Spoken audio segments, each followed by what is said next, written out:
And this is another young 60-year-old gentleman who was very fit with comorbidity that included asthma. He had a family history of bowel cancer for which he was on regular screening and had a 2-year colonoscopy that was done for that and had a performance status 0. So quite a fit man.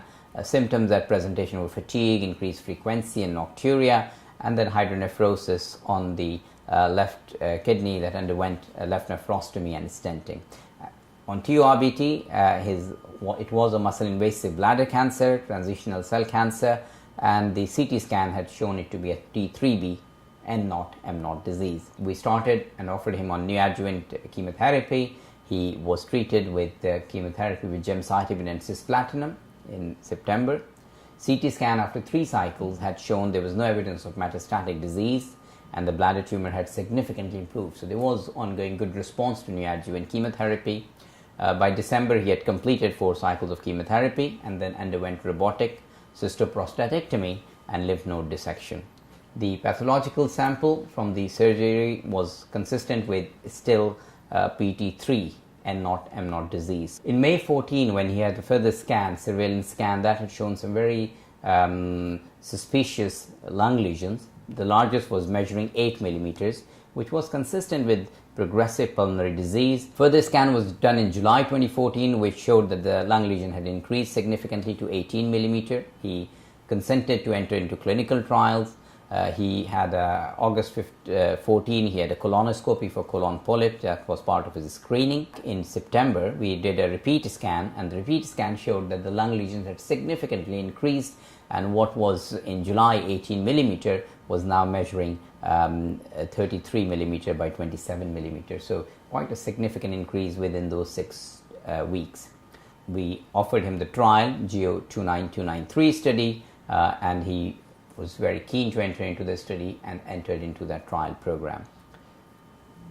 So considering that September 14 the tumor was measuring 33 by 27 millimeter, the next scan that we did as per trial protocol in November 14 had shown excellent response to atezolizumab treatment, and the lung nodule was now measuring 17 by 11 millimeter. So it was an excellent response again. The patient was clinically sort of doing very well as well, and there was no toxicity concerns as well.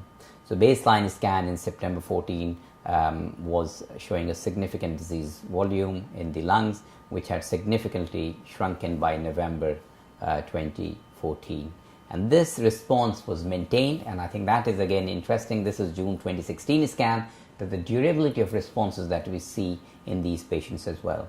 Again, this patient started to develop some symptoms which were consistent with colitis. So initially it was picked up on a CT scan where there was subtle abnormal changes of the lower rectum with areas of the wall thickening and a mass-like appearance. So there was a concern whether he's developing some colitis.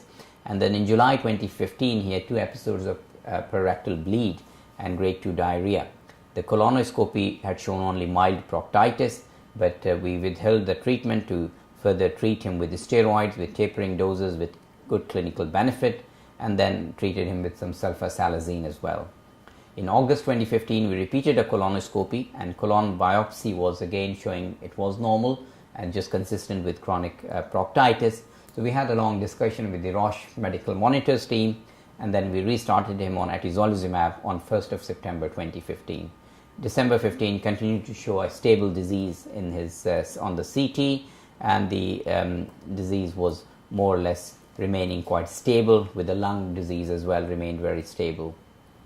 We did stop his atezolizumab treatment after 20 cycles in June 2016 due to the impact on quality of life, because then he started to develop symptoms with significant diarrhea and which were consistent with colitis.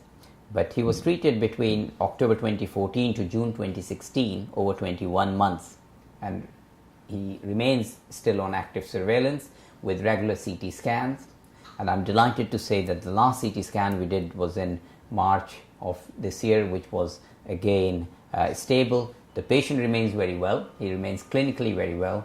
In terms of toxicity, as I said, that there were some symptoms that were consistent with some colitis. We dealt with it clinically, treated him with the steroids, then restarted the treatment once symptoms settled.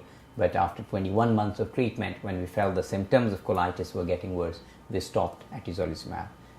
In August 2018, the patient started his treatment in September 2014, so almost 4 years down the line, with metastatic bladder cancer with significant